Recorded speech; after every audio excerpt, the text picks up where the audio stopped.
En direct du Salon des maires, depuis le stand de la Confédération nationale des buralistes, les vraies voix Sud Radio, 17h-20h, Philippe David, Cécile de Ménibus.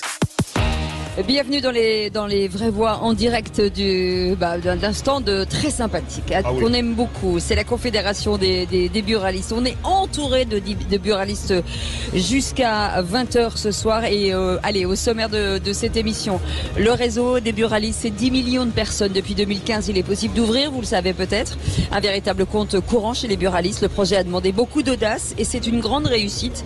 D'où l'idée d'étendre le créneau au cash. D'après la Banque Centrale Européenne en France, les paiements en espèces ont représenté près de 60% de transactions en magasin en 2022, à l'heure où les banques continuent de fermer les agences. On en parlera avec Pierre Romero qui est avec nous, président de la Fédération des buralistes des Alpes-Maritimes. Le couteau suisse du commerce de proximité avec 23 300 points de vente sur le territoire. Le buraliste est le premier commerce de proximité de France et de Navarre, ouvert environ 12 heures par jour, 6 jours sur 7.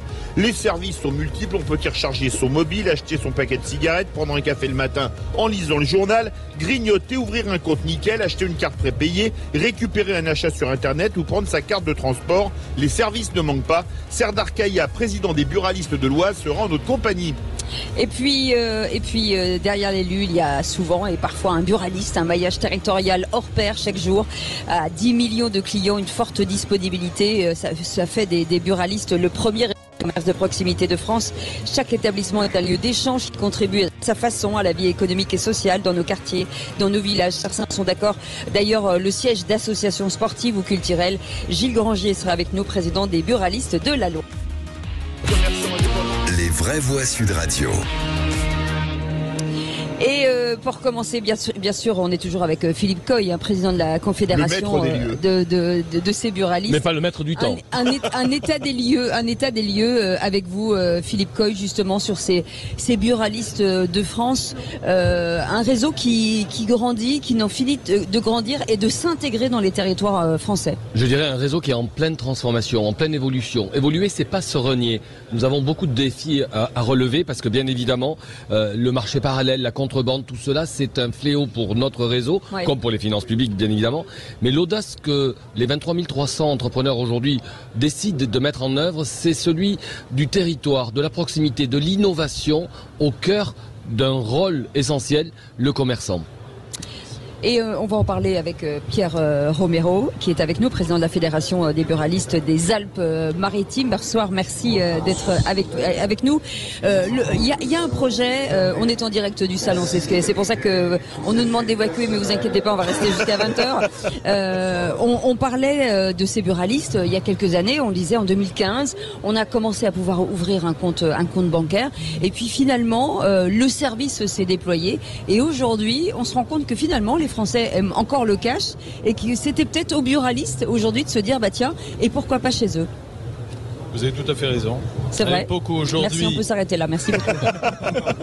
Le débat poursuit un petit peu, Cécile. Non, mais c'est vrai qu'à l'époque de la dématérialisation, les buralistes deviennent de plus en plus le lieu incontournable pour récupérer du cash de différentes façons. On le propose aujourd'hui par un cashback dans la plupart des buralistes de France, et on a surtout... Qu'on explique ce que c'est que le cashback. Le cashback, c'est très simple. Le cashback, c'est une mise en place d'un système qui permet de récupérer des espèces. Vous achetez un produit à 1 € et vous pouvez récupérer jusqu'à 60 € d'espèces auprès du buraliste directement au niveau de son comptoir. C'est très simple et ça vous permet de récupérer des espèces d'une façon très facile et très rapide. Après, vous avez d'autres enjeux, des enjeux encore, je dirais, beaucoup plus ambitieux, où depuis 2 ans, nous avons négocié avec la société Loomis, la Confédération et Philippe Coy en tête, un partenariat pour avoir un laboratoire et un test sur des distributeurs automatiques de billets. Alors parlons de distributeurs automatiques de billets. Il y a aujourd'hui 300 communes. Ce qu'on appelle les DAB. Les DAB, oui, pour les intimes, qui sont intéressés et qui ont fait des demandes. Comment ça se passe, le processus d'installation d'un DAB chez un buraliste, entre la mairie, les buralistes, Loomis, les convoyeurs de fonds qui sont vos partenaires? Comment ça marche? C'est très facile. Les buralistes, on met en place des solutions toujours simples. On n'aime pas la complexité et on est inventif. Et vous avez fait le choc de simplification qu'Hollande avait promis en fait. Non. Bon. Non, je suis désolé. Je présente mes plus plates excuses à M. Hollande. Mais sur ce sujet-là, en fait, nous avons pendant 2 ans testé l'appareil pour en voir sa fiabilité, voir sa praticité, voir sa simplicité d'utilisation et le retour des clients. À l'issue de ces 2 ans, et on y est, on est sur les 2 années de test, c'est plus que concluant. On a tous nos collègues qui réagissent très très bien et très très rapidement. On a plus de 300 collègues qui attendent aujourd'hui cette installation-là. L'organisation est très simple. Pour un prix aujourd'hui modique, Oui. c'est-à-dire 695 € par mois pour l'élu, pour une commune. Vous avez la possibilité d'installer au sein d'un collègue buraliste, en toute simplicité et de façon sécurisée, un distributeur de billets qui sera ouvert au niveau de l'amplitude des buralistes que vous connaissez bien et qui est quand même... À peu près 12 heures par jour. Voilà. 6 jours sur 7. Tout à fait. Donc c'est déjà une très belle amplitude pour être au service de nos clients sur ce genre de distributeur de billets. Philippe Coy veut réagir. Philippe Coy, non, je revenais sur ce qu'on dit, parce que distributeur de billets, vous l'avez dit, en toute sécurité, et c'est vrai que la sécurité d'un commerce de proximité, c'est toujours très important, d'autant plus quand il y a de l'argent. Quand il y a de l'argent, quand il y a un produit comme le tabac, c'est pour ça que nous avons des établissements très protégés, très équipés. Mais ce que je veux dire en complément de Pierre, c'est que bien évidemment, nous sommes aujourd'hui des acteurs de solutions. Oui. Pierre a commencé en parlant du cashback. C'est une des façons aujourd'hui de rendre du numéraire dans le circuit de la consommation et des achats. Mais nous sommes très fiers de présenter ici au Salon des maires ce dispositif, le WeCash, la marque commune à la Confédération et bien évidemment à Loomis, qui est aujourd'hui présentable, si je peux dire ainsi, pour les élus locaux, implantable dans les territoires pour répondre à ce besoin d'accéder à du numéraire dans un lieu sécurisé. L'intérieur du buraliste, vous n'êtes pas isolé sur la voie publique, vous êtes à l'intérieur, vous êtes sécurisé vous-même, Oui. tout comme l'argent qui détient le coffre. Absolument. On a appris qu'il n'y avait pas qu'en zone rurale qu'il y avait des DAB chez les buralistes. On m'a même dit par exemple qu'au Perreux-sur-Marne, qui n'est pas franchement une zone rurale, c'est pas très loin de Paris, il y avait un DAB qui arrivait chez un buraliste. Pas du tout. Vous savez, vous l'avez dans toutes les implantations, rurales ou urbaines. J'habite Antibes, je fais partie... Oui, c'est pas la zone la plus rurale qui existe. Voilà. Non. Nous avons un DAB qui fonctionne très très bien. Donc il n'y a pas On est toujours le rural de l'autre. Hein, mais en Oui, même temps. c'est vrai. Mais vous avez des besoins. Vous avez des besoins. Les Français sont très attachés au numéraire, à la matérialité des espèces. Donc ce n'est pas un problème de ruralité, c'est un problème d'être au service de nos clients. Aujourd'hui, combien, Philippe Coy, de demandes sur ce DAB? Je crois qu'on est à plus de 350 demandes d'élus. Ah le oui, c'est test énorme. est très concluant. Mais vous savez, on parle souvent de désert de services dans la ruralité. Ouais. Mais l'exemple de Pierre, que j'ai visité il y a quelques semaines à Antibes, c'est, comme disait Philippe David, c'est pas la ruralité. C'est clair. C'est la Riviera. Mais là aussi, un quartier, c'est un village. Et nous avons la capacité, avec nos 23 300 établissements, de répondre, d'adapter en fonction du besoin du territoire, de sa population. Et c'est ça la richesse aussi de notre réseau. Être acteur de solutions adaptables. Et comment ça se passe? Oui, allez-y, vous voulez réagir, Pierre? Non, je voulais simplement dire, retenez, le WeCash sera un terme incontournable qu'il faudra associer au métier de buraliste dès à présent. Alors, une autre question. Comment les banques acceptent les arrivées dans les zones urbaines? Parce que là, il y a de la concurrence, ils vous embêtent pas? On ne leur a pas spécialement demandé leur avis. C'est ça. Mais on le fait en complémentarité. Soyons honnêtes entre nous, ça n'a pas de sens d'installer un distributeur de billets chez un collègue avec une banque et un distributeur à 2 pas de son établissement. On fait aussi preuve de bon sens. Et comme disait Philippe Coy à l'instant, plus de 300 candidats sont en attente de DAB, nous sommes 23 000. Oui. Donc Il reste un peu de place. l'ambition est d'être 23 000 représentants de la marque WeCash chez les buralistes le plus rapidement mais le possible. principe, c'est de ne pas prendre, c'est juste d'être un facilitateur, en fait. Bien sûr. Oui, c'est Bien ça. sûr, on est apporteur de solutions, effectivement. Et quand on sait qu'aujourd'hui, en fait, n'oublions pas que les espèces, c'est la vraie valeur de l'argent. Et dans une période compliquée que l'on connaît tous aujourd'hui, et je ne vous apprends rien, avoir des espèces entre les mains, ça vous donne une réalité et de notre capacité à dépenser de façon raisonnable. Allez, vous restez avec nous. C'était tellement fluide que c'était liquide. Voilà, c'est ça. Merci. Philippe Coy, vous restez avec nous, président de la Confédération nationale. Merci beaucoup, Pierre Romero, vous restez avec nous, président de la Fédération des buralistes des Alpes-Maritimes. Dans un instant, on continuera à parler de ce service, mais un service dédié à la personne, aux personnes âgées. Et on va en parler avec Serder Kaya, qui sera avec nous, président des buralistes de l'Oise et buraliste à Compiègne. À tout de suite.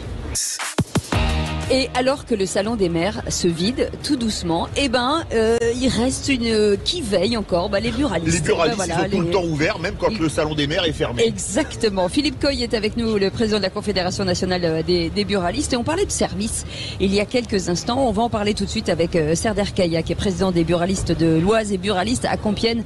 Bonsoir, merci d'être avec nous. Ce commerce de proximité, il a une âme. On n'arrête pas d'en parler avec Philippe Coy, parce que c'est du service et il y a un côté humain en fait. Oui, c'est un réel côté humain. Pour vous dire, juste avant d'arriver au salon, j'ai fait un encaissement de proximité avec Christiane, une cliente qui avait besoin de payer sa contravention. Et elle est venue chez moi pour 2 raisons. La sécurité, la confiance qu'elle a établie avec nous au quotidien. Ouais. Et en plus de ça, c'est un moment de sociabilité, de sourire qu'elle ne retrouvera peut-être plus sur les réseaux sociaux. Et pourtant, elle vient payer une contravention. C'est la preuve que les buralistes donnent le sourire dans toutes les circonstances. À chaque instant. Quel type de service aujourd'hui chez les buralistes, à part le traditionnel magnifique café, le journal, finalement, forcément un peu de bombéon, un peu de tout. Finalement, le service se déploie de plus en plus. C'est quoi ? Il y a plusieurs services. Il y a le service des paiements de proximité qui a été établi il y a quelques temps. Nous avons aussi les encaissements de timbres fiscaux, tout ce qui est passeport, pièces d'identité. Nous avons à la fois les contraventions et il y a depuis peu un service qui s'ajoute, qui est lié aussi à la Française des Jeux, qui est Nirio, avec les encaissements des charges de copropriété dans nos territoires les plus reculés ou les territoires comme les villes moyennes. Et bien tous ces services-là, ça répond à une attente où nous avons aussi la disponibilité horaire. Nous restons incontournables au quotidien, à la fois en semaine et en week-end. Et tous ces services-là, ça répond aussi à une proximité à 2 pas de chez soi. Alors oui, vous avez investi en particulier dans les services de proximité pour les seniors. Dites-nous tous les services que vous faites pour eux, et ils sont nombreux. Ça intéresse Philippe. Oui. Il prépare son avenir. C'est important. Je vais écouter parce que moi aussi je vais le rejoindre bientôt. Merci. Non, allez-y. Pardon. Le service pour les seniors, il a été établi sous quelle forme ? C'est-à-dire qu'aujourd'hui, on a encore une population qui n'est pas assez démocratisée sur les encaissements en ligne par les applications ou les sites internet. Et bien tous ces encaissements ou les paiements de contravention sont simplifiés chez nous. Et nous, on leur facilite la tâche avec le sourire, avec le café. Mais on leur propose aussi, pour vous dire, il y a des buralistes chez moi qui proposent des cafés rencontres, des cafés seniors avec des associations locales, notamment Mona Lisa qui est sur la ville de Constance-Maxence, qui regroupe les personnes âgées d'un EHPAD ou autre, qui à la fois propose ses services et en même temps permet de prendre un café avec les commerçants du coin et d'échanger. Par exemple pour faire les déclarations d'impôts en ligne, etc. Alors je travaille pas encore aux impôts, mais par contre ce qu'on peut faire... Mais vous pouvez les aider dans ce domaine. Ouais. On les accompagne sur l'encaissement, sur l'orientation parfois pour remplir le document en tout cas. Ouais. Philippe Coy, ce qui est intéressant, forcément ce sont des moments de vie qui sont compliqués. Entre le moment où vous décidez finalement de mettre d'abord comment définir les services que vous avez mis en place, combien de temps est-ce que c'est compliqué à mettre en place, est-ce que finalement le retour ou les interlocuteurs que vous avez sont plutôt enclins à vous faire travailler sur ces services, comme payer les amendes, est-ce que ça a été difficile à mettre en place ? C'est toujours difficile parce que nous sommes face à une ampleur massive, 23 300 établissements. Nous prenons le temps d'étudier, mais nous allons aussi, dans la façon la plus agile, développer par d'abord des zones d'expérimentation et expérimenter pour après massifier. Mais on écoute aussi les besoins des territoires. C'est un travail de proximité. Ce qui est vrai dans l'Oise peut être différent dans les Pyrénées-Atlantiques. C'est-à-dire qu'il y a des services qui existent et qui n'existent pas. Oui, parce que nous sommes adaptables. Je crois que vous avez dit au début de l'émission, nous sommes des couteaux suisses. C'est exactement ça, le reflet des 23 300 entrepreneurs. S'adapter avec nos territoires. Nous sommes des entrepreneurs indépendants et nous avons aussi cette qualité humaine, cette valeur ajoutée, je dirais, à répondre aux besoins du quartier, du village, du département dans lequel nous sommes, et c'est pour ça que la présence de notre confédération ici au Salon des maires, c'est avoir ce dialogue direct pour répondre aux attentes. Nous étions avec le président du département de la Mayenne ce matin, où nous avons une réponse à apporter pour ces services sociaux. C'est la complémentarité, je dirais, entre l'efficacité du privé et le lien avec le public. Rappelons quand même que le buraliste a son libre arbitre, ça reste son commerce. Bien évidemment, chaque entrepreneur décide. Nous sommes une force de proposition ici avec l'ensemble des élus. Nous sommes la boîte outils de ce que le buraliste 2.0, ce commerçant d'utilité locale, doit incarner demain dans les territoires. Donc il a son libre arbitre. Si je veux payer un PV avec la carte de crédit de Cécile de Ménibus, vous me laissez pas faire, Serdar Kaya. Tous discutent, mais je pense qu'à ce sujet-là, il faut une voyez, la monnaie de la pièce. Vous avez choisi votre camp. Bon, comment vous travaillez, par exemple, à Compiègne? Il y a, quand on dit que forcément c'est régionalisé ou sectorialisé, il y a forcément des sujets qui pour vous sont importants. Quand vous évoquiez tout à l'heure les personnes âgées, le fait de créer un café pour les personnes âgées, c'est parce que c'est une ville plutôt vieillissante et il y a ce besoin de lien social de ces personnes? Alors je dirais pas que la ville est vieillissante, mais en tout cas je pense qu'il y a le lien que nous les buralistes on peut faire, c'est le lien intergénérationnel. On a à la fois une clientèle jeune, contrairement à ce que l'on peut croire, on a de plus en plus de jeunes qui reviennent chez les buralistes, en tout cas qui viennent au quotidien, et on a aussi nos seniors qui viennent tout le temps, matin, midi et soir. D'ailleurs ils sont même là avant que je lève le rideau, et ce qui se passe c'est qu'on s'aperçoit que ces gens-là, enfin en tout cas nos seniors ont besoin d'un réel lien, et nous on constitue avec leurs idées. Pour vous parler tout à l'heure de Mona Lisa, une association à proximité de Compiègne, elle a recensé ce besoin de mettre en place ce café débat, ce café club avec nos seniors, parce qu'il avait une nécessité, puis c'est un moment pour eux de convivialité. Je pense que personne d'autre que nous les buralistes pouvons apporter ce soutien-là, à la fois moral et à la fois de sociabilité. Oui, quels nouveaux services vont arriver dans les bureaux de tabac? Quelque part, on peut se définir comme un tiers-lieu dans un territoire, parce que nous sommes un commerçant de confiance, et comme le dit très bien Serdar, on est au cœur des populations. Alors si on est avec un espace bar, créer des lieux de rencontre, mais je pense aussi du côté service public comme du service marchand. Aujourd'hui, on parle de plus en plus d'Internet, et des achats sur Internet. Ça peut être critiquable, ça amène du débat, mais c'est une certitude, c'est une croissance. Comment aujourd'hui mieux récupérer un colis? En venant chez votre buraliste. Vous l'avez dit très bien, Cécile, tout à l'heure, l'amplitude horaire, cette proximité, cette chaleur, ça répond à un usage de consommation. On a le même développement avec le service postal, le paiement de proximité, le WeCash, Nirio, qui donne la capacité aujourd'hui à des bailleurs sociaux de pouvoir payer le reste à charge pour les locataires chez votre buraliste. On rehumanise, excusez-moi le terme, cette société qui se digitalise mais qui s'éloigne des relations, et nous avons cette capacité, en développant des services, de remettre du lien et du contact humain. Et ces nouveaux services, qu'est-ce qu'ils vont être alors? Il y en a qui arrivent, des nouveaux services encore? Il y a un service qui est tout nouveau, qui peut aussi s'adresser à nos seniors, c'est le service de coworking. Oui. Je parlais d'intergénérationnel tout à l'heure. Il y a aussi, il faut expliquer ce que c'est que le coworking. C'est un espace où beaucoup de gens viennent travailler plutôt que chez eux, travailler en groupe en fait. Exactement. Et vous avez fait ça, une des buralistes de l'Oise à Saint-Leu-d'Esserand. C'est ça, exactement, à Saint-Leu-d'Esserand. Karine, à qui je passe le bonjour, elle a mis en place un espace de coworking, et je suis persuadé qu'à l'avenir, l'expérience de nos seniors et la découverte de la jeunesse pourrait aussi, pour eux, permettre de créer l'agora et l'échange de nombreuses idées. C'est génial de faire du coworking chez un buraliste. On n'imaginait pas ça il y a encore une heure avant d'en parler avec Serdar en préparant l'émission. C'est l'esprit rapide du buraliste qui nous permet de voir les projets, de faire bouger les lignes et d'être créatif. Avec des fois, il faut le reconnaître aussi entre nous, des échecs. Tout n'est pas duplicable, tout n'est pas réalisable, mais on a au moins cette audace qui nous permet d'accompagner nos projets. Alors on a fait un coworking de dégustation de charcuterie. Il est très excellent. Absolument. Là, le terroir, la proximité, cher David. C'est ça. La convivialité aussi. Dans un instant, on va revenir sur cette double casquette qu'ont certains buralistes, d'être finalement des élus locaux, c'est-à-dire d'aider le citoyen d'une certaine manière, et d'être aussi le buraliste. On va en parler dans un instant. À tout de suite. Les vraies voix Sud Radio, 17h-20h, Philippe David, Cécile de Ménibus. Ce qui est dingue, c'est que d'année en année, on a beau parler des buralistes, on a toujours quelque chose à dire sur eux. Et on est chez eux, au Salon des maires de France. 36 000 communes, bientôt 36 000 buralistes. Il y en a pour l'instant 23 500, ce qui est plutôt pas mal, avec une jeune génération qui arrive. Et souvent avec des buralistes finalement qui font deux fonctions, qui sont élus d'un côté et buralistes de l'autre. Et on va en parler bien entendu avec Gilles Granger qui est avec nous, président des buralistes de la Loire. Bonsoir. Merci d'être avec nous. Et vous avez cette double casquette. Effectivement, je suis élu à la ville de Saint-Galmier et j'en profite pour saluer le maire de Saint-Galmier, Philippe Denis, qui était présent aujourd'hui lors de ce salon. Comment on appelle les habitants de Saint-Galmier? Alors ça va être compliqué, c'est les Baldomériens. Baldomériens, c'est joli. Ouais, c'est beau, c'est joli.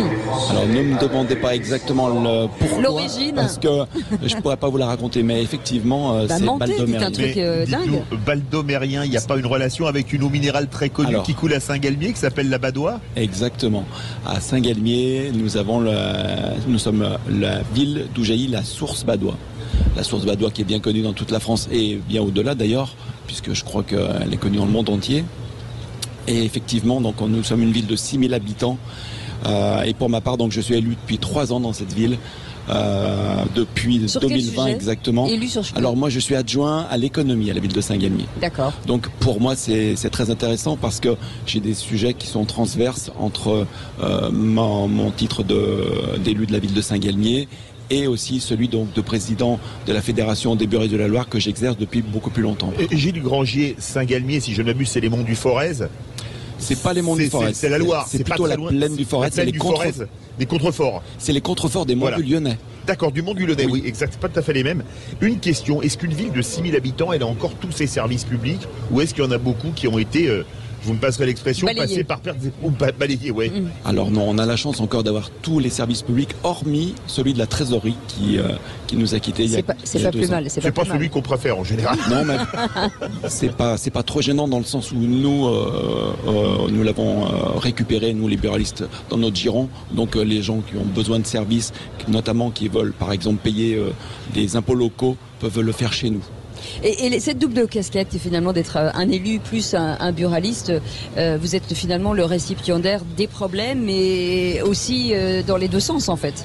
Oui, alors en tant qu'élu, c'est un petit peu plus compliqué parce que je vois les administrés de la ville tous les jours. Donc évidemment que je suis au centre, au cœur de tous les petits conflits. Donc ça, c'est pas forcément toujours très agréable. Mais bon, on le fait quand on s'engage dans ce type de fonction, on sait à quoi on s'attend. En tant que président des buralistes, c'est très différent. J'ai un contact là aussi presque quotidien, mais que je peux arriver à plus mesurer. Et en fait, je gère plus mon temps facilement avec les buralistes que dans mon cadre d'adjoint. Il y avait un film de science-fiction qui avait marché à la fin des années 70, s'appelait Rencontre du troisième type. Est-ce que vous n'êtes pas un buraliste du troisième type? Parce que je vais dire tout ce que vous faites. Vous avez fait une supérette qui fait tabac, presse, jeux, épicerie, produits de première nécessité, relais colis, carte grise, plaques minéralogiques, photocopie, reproduction de clés, confiserie, carterie, pause café, manche debout et le summum, cave à cigares. Oui, tout à fait. Vous en avez pas oublié. J'ai rien oublié? Non, je ne crois pas encore. Peut-être que j'en ai ajouté quelques-uns depuis ce que vous avez lu. Mais en tous les cas, oui, mais c'est une nécessité absolue pour nous. Aujourd'hui, le multiservice est une façon de proposer l'intégralité de ce dont a besoin une population dans une ville. Donc, j'ai profité d'une opportunité qui s'est présentée il y a quelques années. L'épicerie locale avait fermé. J'ai eu un certain mouvement populaire avec un petit collectif de riverains qui est venu me voir et qui m'a dit ça serait bien de la reprendre cette épicerie. Donc c'était un plein moment où nous et Philippe Coy avons lancé la transformation. J'ai dit si je prône moi en tant que président des buralistes de la Loire cette transformation, c'est peut-être temps de montrer l'exemple et j'ai plongé et j'y suis allé. Philippe Coy, j'ai l'impression qu'on en apprend beaucoup sur soi-même quand on est buraliste, élu en même temps de tempérance, de calme, de gestion de l'humain, voilà, vous êtes quand on vous regarde tous, vous êtes plutôt face à la crise en fait et à gérer cette crise dans les territoires. On gère une crise, on gère un avenir aussi en tant qu'élu de la Confédération, élu de département. C'est avec beaucoup de passion que nous sommes engagés pour servir nos collègues en répondant à 2 enjeux. Pérenniser le réseau, vous disiez tout à l'heure 36 000 communes, peut-être 36 000 buralistes, nous sommes 23 500 et nous souhaitons au moins maintenir ce cap-là avec toute une vision de développement. La tranquillité ne veut pas dire des fois l'agacement. Derrière chaque élu ici et chaque buraliste, il y a de la passion, il y a de l'envie d'aller de l'avant, de défendre un avenir meilleur pour notre réseau, notre proximité, ce lien avec nos clients. C'est notre ADN quelque part, d'avoir ce sens de l'engagement. Alors, on a eu les années jet de carottes, où nous avons peut-être démarré avant les JO de 2024. Pas jus de carotte. Les deux, parce qu'à force, des fois, on partait en jus de boudin, par contre, dans certaines manifestations. Mais en tous les cas, il y a eu un temps pour tout. Aujourd'hui, nous sommes dans un temps de transformation, d'adaptation, de regard audacieux vers l'avenir, tout en étant des hommes et des femmes responsables. Vous parlez de l'avenir, on parle aujourd'hui de chômage, 7% de chômage. On a l'impression que l'avenir est chez les buralistes. Il y a une nouvelle génération qui arrive et justement qui se dit nous on a envie d'être commerce de proximité parce que c'est pérenne. Alors on peut être très fier d'un chiffre que l'on partage volontiers. 4426 buralistes sont engagés dans ce plan de transformation accompagné par les pouvoirs publics et chaque buraliste a pratiquement créé un emploi complémentaire. Donc aujourd'hui on est peut-être un remède à ce chômage croissant.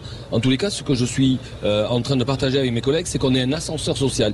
On se réalise en devenant buraliste, en commençant dans notre métier et en prenant peut-être un jour un établissement. On le disait hors antenne, 218 buralistes aujourd'hui en France ont moins de 23 ans. On les a rencontrés il y a quelques jours. La plus jeune, c'est Julie, dans un département qui m'est cher, le Gers. Elle avait 19 ans quand elle a commencé à devenir commerçante, buraliste. Donc on est aujourd'hui très fiers de ces résultats, très fiers du développement, sans oublier les difficultés bien évidemment du quotidien. Gilles Grangier, on parlait tout à l'heure qu'on allait payer son PV à Compiègne. Vous faites les cartes grises.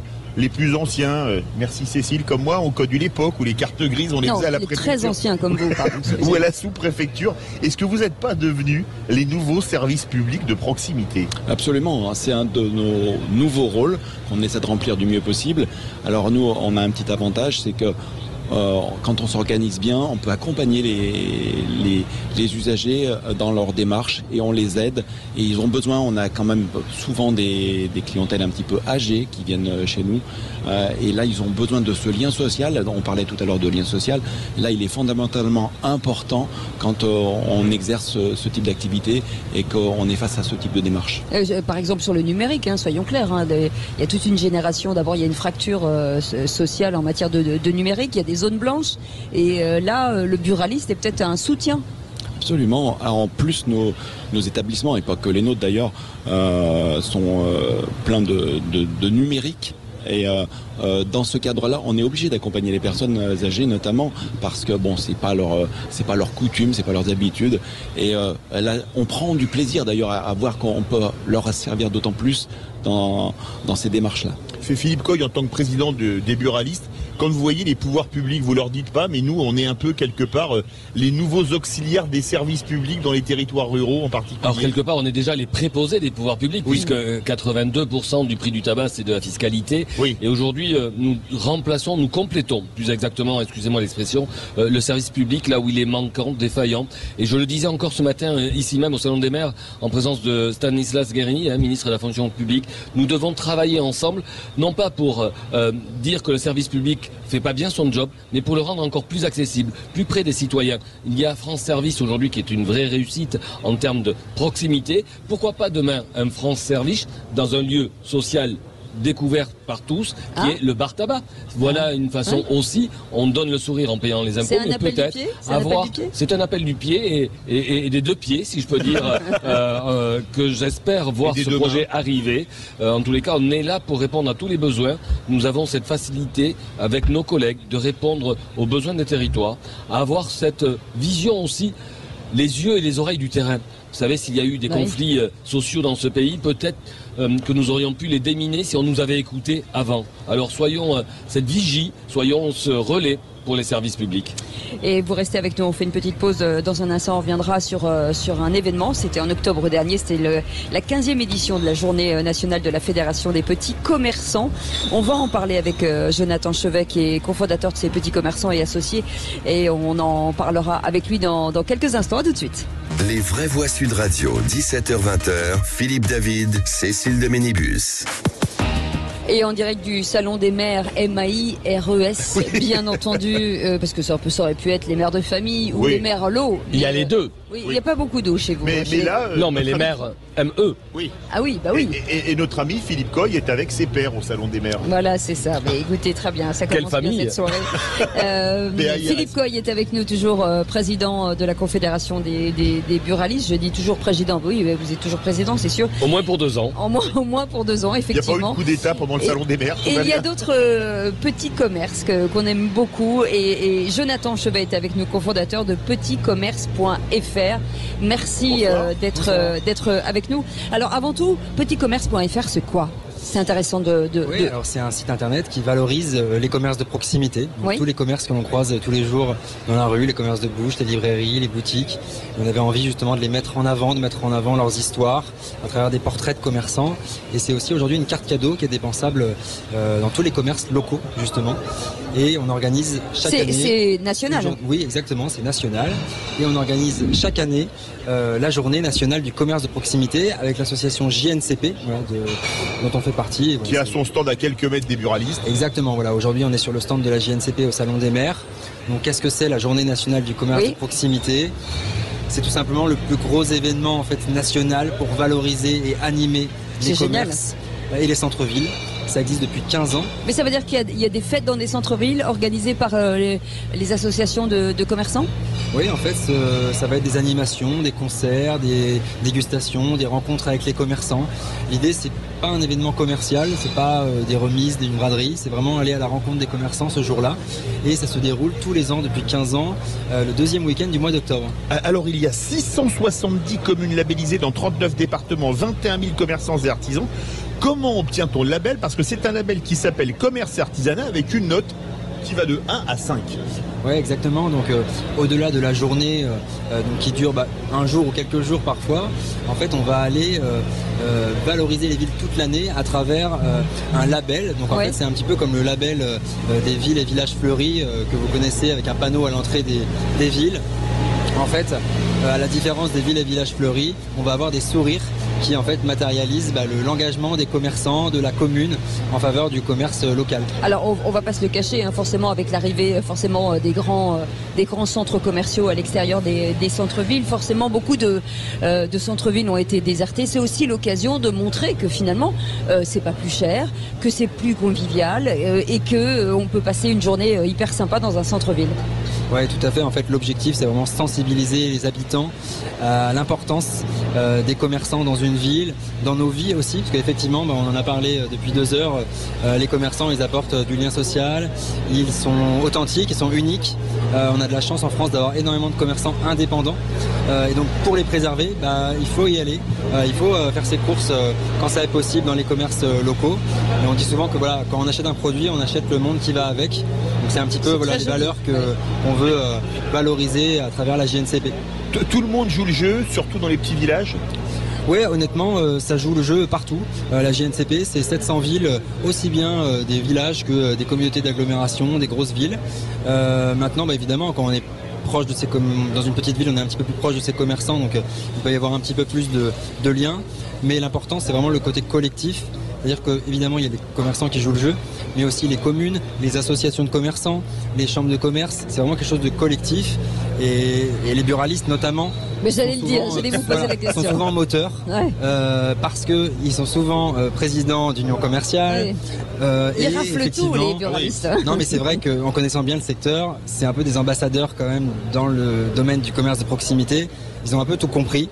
L'importance aujourd'hui d'un commerce, c'est le lien social, la qualité, le service et aussi le côté digital, le côté innovant. Et ça, il y a beaucoup de buralistes qui ont compris ça. Nous, on le fait à travers notre carte cadeau qui est digitale, mais évidemment, aujourd'hui, le digital, c'est un point hyper important et on le développe aussi. La société d'aujourd'hui. Philippe Coy, forcément, quand vous voyez ces organisations, ces événements, ce côté événementiel de dire, on va retrouver du sourire dans les centres-villes, forcément, c'est du pain béni pour vous. C'est du bien béni, bien évidemment, pour un commerce de proximité comme nous, mais je suis très heureux d'entendre ces propos parce que nous avons besoin d'esprit collectif. La chaîne du commerce, ce soir, vous avez eu le plaisir de mettre les buralistes à l'honneur, je vous en remercie, mais je je pense à tous ces entrepreneurs, hommes, femmes, quel que soit le métier qui a pris un jour ce pari fou de devenir commerçant dans une proximité certaine, rurale, urbaine et qui se défoncent tous les jours. On a vu des commerçants démarrer dans des centres-villes mornés en fait. Et qui se défoncent tous les jours pour d'abord gagner leur vie, accueillir le plus confortablement possible leurs clients. Et bien évidemment, ces journées du commerce de proximité sont essentielles. Les outils aussi de digitalisation, parce que n'oublions pas, nous sommes des petits commerçants indépendants et nous avons besoin aussi de communiquer au-delà du point de vente.